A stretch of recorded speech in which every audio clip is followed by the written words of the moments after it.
जय हिंद। मैं आ गया हूँ फिर से आप लोगों के बीच, आप लोगों के डिमांड पे क्लास 12 के क्वेश्चन पेपर को समझाने के लिए कि आपके क्वेश्चन का पैटर्न क्या होने वाला है, किस प्रकार से आपको क्वेश्चंस पूछे जाने वाले हैं और क्या आपको पढ़ना है और क्या नहीं पढ़ना है। क्योंकि अक्सर होता क्या है, हम एग्जाम में उन चीज़ों पर ज़्यादा फोकस कर लेते हैं, उन चीज़ों को ज़्यादा पढ़ लेते हैं जो हमसे पूछे जाने वाले होते ही नहीं है, और इसके चक्कर में हमारा पूरा का पूरा टाइम गुजर जाता है और हम तैयार नहीं हो पाते। तो आज हम लोग सबसे पहले आप लोगों को बता दूं कि ये क्लास 10 के लिए है 21 फरवरी। कब? 21 फरवरी, मतलब 21 फरवरी को जो आप लोगों का एग्जाम होने वाला है इंग्लिश का, क्लास 12 ये क्लास 10th इंग्लिश का एग्जाम आपको 21 फरवरी और 12th वालों का है 5 फरवरी को। तो ये 2024 के लिए है। और आप लोग सबसे पहले समझिए कि क्या है आपके क्वेश्चन का पैटर्न। तो आप लोगों के इंग्लिश का एग्जाम होने वाला है कितने मार्क्स का? 100 मार्क्स का होने वाला है। कितने? 100 मार्क्स का होने वाला है, जिसमें 50 मार्क्स होंगे डिस्क्रिप्टिव के और आपके 50 मार्क्स होंगे ऑब्जेक्टिव के।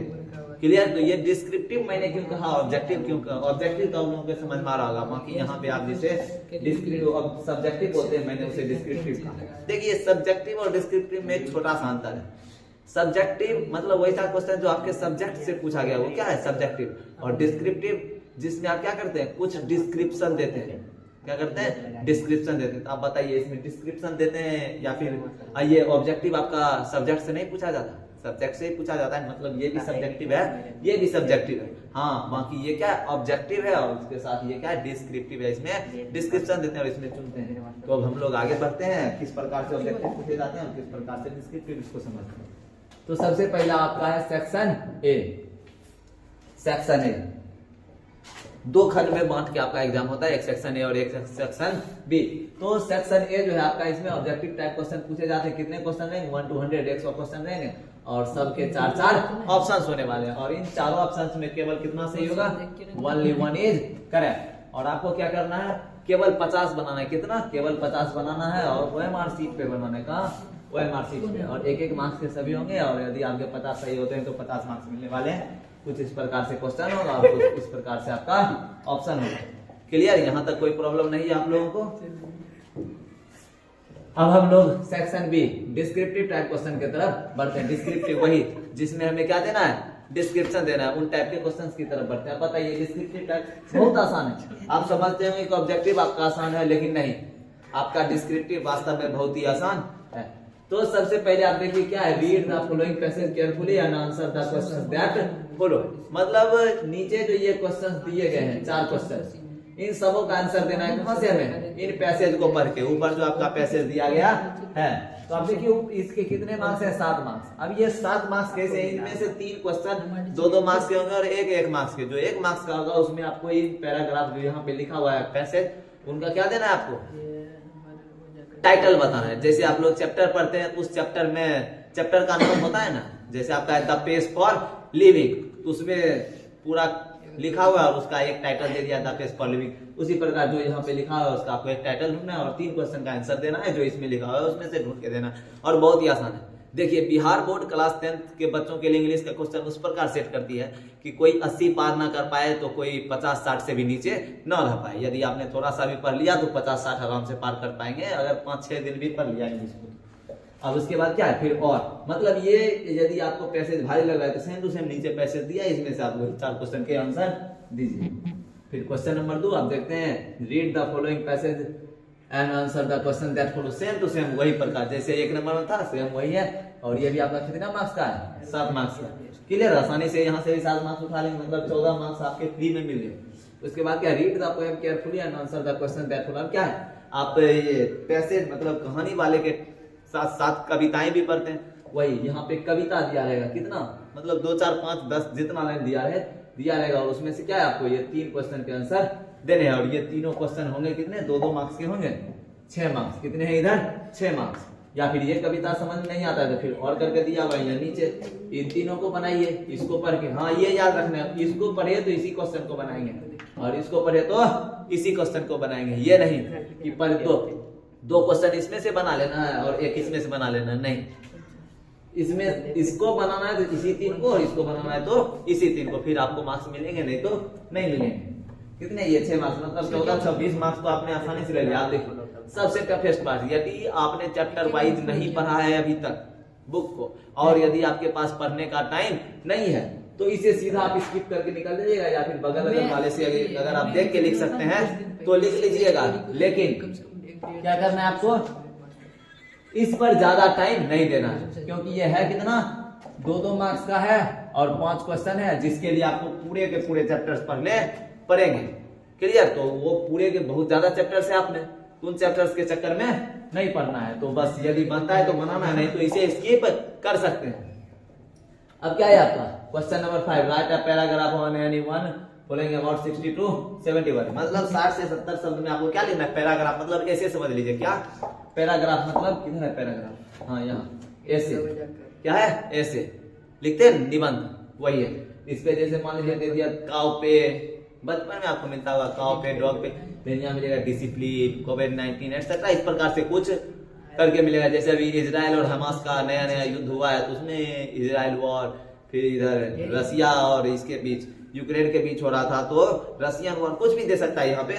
तो आपको इन सबों को देखते हुए इन्हें बनाना, और कितने मार्क्स मिल जाएंगे आपको, आसानी से 5 मार्क्स मिलने वाले। कितना आसान है, आसानी से ले लेंगे।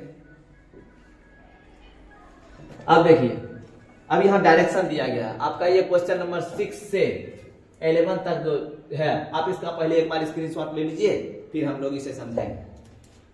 एग्जाम में देखिए नहीं सब कुछ हो गया। अब देखिए ये क्या है, डायरेक्शन दिया गया कहां से, 6 से 11 नंबर के लिए। कहां से, 6 से 11 नंबर के लिए क्या आंसर देना है, any 3 from question number 6 to 11। मतलब ये जो 6 से लेके 11 तक आपके हैं, इनमें से केवल कितनों का, केवल कितना, 3 का आंसर देना है, केवल और केवल 3 क्वेश्चन का आंसर देना। आप देखिए क्वेश्चन कितने आसान आसान, फिर से question, write a letter to, मतलब लेटर लिखना है, राइट ए नोटिस, नोटिस लिखना है, राइट अ रिपोर्ट, रिपोर्ट लिखना है, राइट एन एप्लीकेशन लिखना है, उसके बाद right a speech, right a message, सब के सब बहुत आसान है। मतलब एक एक क्लास 10 मिनट इसमें, 10 मिनट इसमें, 10-10, मतलब 6 क्वेश्चन है, 60 मिनट। यदि आपने वीडियो को देखा, जो आगे आने वाले वीडियोज में मैं इन सबको बताऊंगा, तो यदि 60 मिनट इन सभी वीडियो के लिए आपने दे दिया, तो इन 6 के 6 क्वेश्चन आपसे बनने वाली, ये मेरी गारंटी। समझ गए? क्योंकि इसमें क्या है, क्वेश्चन में आंसर दिया होता है, सिर्फ आपको फॉर्मेट पता होना चाहिए कि इसको यहाँ लिखना है, इसको यहाँ लिखना है। तो आप लोग, मैं आशा करता हूँ समझ गए होंगे सभी क्वेश्चंस को। अब एक बार इसे समरी में देख लेते हैं कि हमारे क्वेश्चंस है किस प्रकार के, मतलब शॉर्ट में एक जगह देख लेते हैं। देखिए ये क्या है, secondary school examination 2024 annual English, compulsory आपको इंग्लिश का एग्जाम देना ही पड़ेगा। आप देखिए क्या है, descriptive type question, descriptive type question, वही डिस्क्रिप्शन देने वाला। देखिए क्या है, read the following passage, following passage, following poem carefully, फिर से है एनी 5, ये सबसे टफेस्ट एरिया है। यदि यहाँ आप नहीं बन रहा है तो इसको छोड़ के निकल जाइए, इससे ज्यादा टेंशन लेना नहीं है। इसके लिए आपको पूरा बुक पढ़ना पड़ेगा, और इसे छोड़ के बाकी किसी को बनाने के लिए आपको बुक पढ़ने की आवश्यकता नहीं है। इसमें देख रहे हैं 10 नंबर के लिए आपको यहाँ पूरा का पूरा बुक पढ़ना पड़ेगा। यदि आप इस 10 नंबर को छोड़ देते हैं तो आपको बुक पढ़ने की आवश्यकता नहीं है। बिना बुक पढ़े सब्जेक्टिव से 40 नंबर, और वो भी बिल्कुल आसानी से मिल रहा है, बिल्कुल आसानी से। तो हमें उस 40 नंबर के चक्कर में इस 10 नंबर को नहीं छोड़ना है। अब क्या है, राइट ए पैराग्राफ, मतलब वही ऐसे लिखना है, letter, notice, report, application, speech and message. समझ में आ गया आप लोगों को? अब ये आप लोगों को समझ में आ गया, मतलब 40 नंबर यहाँ से आप आसानी से उठा सकते हैं, और ये मेरी गारंटी होगी आप लोगों के लिए। किसकी? मेरी गारंटी कि आप यहाँ से 40 नंबर आसानी से उठा सकते हैं। अब हम अपने अगले कड़ी में देखते हैं प्रोज सेक्शन में। आपको एक बार आपके चैप्टर का ओवरव्यू दिखा देता हूं कि कौन कौन से चैप्टर्स आपके बुक में दिए गए हैं, क्योंकि मुझे ज्ञात है आप लोगों में इतने महान स्टूडेंट्स हैं कि एग्जाम पास होने के बाद पूछते हैं कि मतलब मेरे सिलेबस के इस बुक में कितना चैप्टर था। मतलब ये पता नहीं होता कि हमारे बुक में कितने चैप्टर्स थे। कम से कम इतना ज्ञात होना चाहिए कि चैप्टर्स कितने पढ़े अथवा ना पढ़े। ये देखिए आपके बुक में ये कहानी वाला जो एरिया होता है, पैसेज वाला, प्रोज वाला, जिसे प्रोज बोलते हैं, कितने हैं? 8 चैप्टर्स हैं। कितने? 8 चैप्टर्स। अब देखिए यहाँ से आगे फिर आपका पोइट्री वाला एरिया, इसमें भी कितने चैप्टर्स हैं आपके? 8 chapter. God made the country, odd on solitude, इस प्रकार करके कविता टाइप का आपका कितना चैप्टर है? 8 चैप्टर है। अब इसके बाद आपका इंग्लिश रीडर पार्ट 2 सेकेंड, आपका सेकेंड बुक भी है। अब हम इस सेकेंड बुक में देखते हैं, ये जनवरी नाइट, इस प्रकार करके कितने चैप्टर हैं आपके? टोटल इधर भी है 7 चैप्टर, मतलब 8, 8, 16, 7, 23 चैप्टर पढ़ने के बाद उधर आपको 10 मार्क्स मिलेंगे और आपके ऑब्जेक्टिव में कुछ मार्क्स मिलेंगे।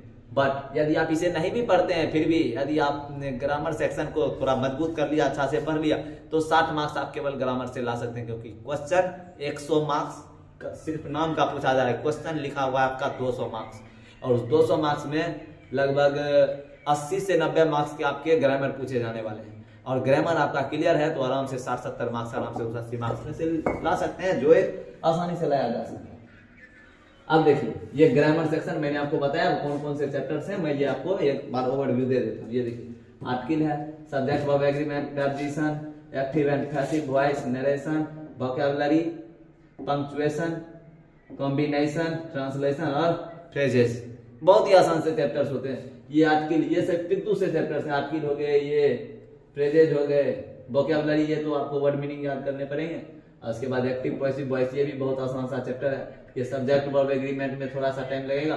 ये मतलब सब के सब आसान से चैप्टर्स हैं, यदि आपने मेहनत किया तो ये सभी भी क्लियर हो जाएगा। लेकिन इन सब को बिना क्लियर किए भी आप चाहें तो उधर डिस्क्रिप्टिव एरिया में 40 मार्क्स बिल्कुल आसानी से ले सकते हैं, और जिनकी आपको आवश्यकता है, क्योंकि मुझे पता है कि क्लास 10 में यदि आप इंग्लिश पर मेहनत करेंगे तो उधर आपके मार्क्स डिवीजन गिर जाएगा।